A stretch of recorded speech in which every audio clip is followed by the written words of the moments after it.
இந்த நாளுக்கான தலைப்பாக preach the gospel, preach the gospel, the good news. இன்றைக்கு நாம் செய்ய வேண்டிய காரியம், ஆண்டவராகிய இயேசு கிறிஸ்து அவர் புறப்பட்டு போவதற்கு முன்னதாக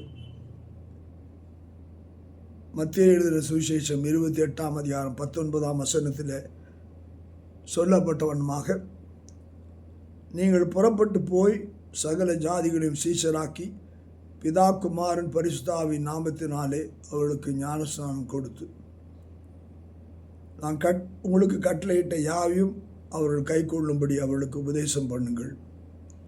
இதோ உலகத்தின் முடிவு வரைந்த சகல நாட்களிலும் நான் உங்களுடனே கூட இருக்கிறேன் என்றார். ஆமென்.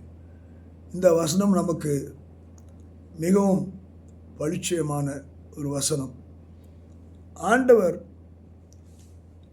நமக்கு சொன்ன ஒரு காரியம்,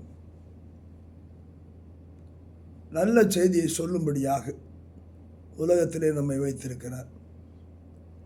தினமும் காலையிலே நாம் நாளிதழை பார்க்கும்போது அங்கே தினமும் துர்ச்செய்திகள் தான் வந்து கொண்டிருக்கின்றன. ஆனால் ஆண்டவர் நமக்கு சொன்னார், தினமும் நீங்கள் எப்படியாக அந்த தினநாள் பல இடங்களிலே பல துர்ச்செய்திகளை கொடுத்து மக்களை பயப்படுத்துகிறதோ, அப்படி அல்லாதபடிக்கு நீங்கள் நற்செய்தியை சொல்லுங்கள். நான் உங்களுடைய சதா காலங்களும் இருக்கிறேன். நான் சொல்லுகிறதை செய்யும்படியாக அவளுக்கு உபதேசம் பண்ணுங்கள். நல்லதை சொல்லுவோம்.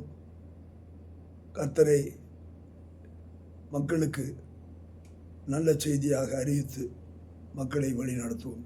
கர்த்தர் நம்மோடு இருப்பாராக. ஆமேன், ஆமேன், ஆமேன்.